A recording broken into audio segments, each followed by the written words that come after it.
Let's talk about cinematic mode.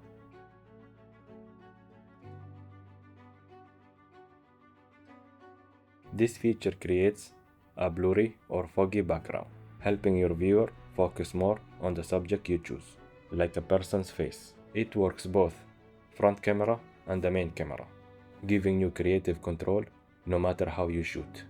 You can adjust how strong the blur is by tapping the F icon and swipe left or right. Once you're happy with the level of background blur, you're ready to hit record and capture your cinematic moments. But here's the best part. Even after recording, in case you change your mind, you can still edit the level of the background blur by tapping settings on the bottom of the screen. Simply from there, swipe left or right. Once you're happy with your edit, tap done on the top right corner. It's a powerful tool that gives your videos a polished, professional look, all from your phone. Thanks for watching, good luck, and I'll see you in the next video.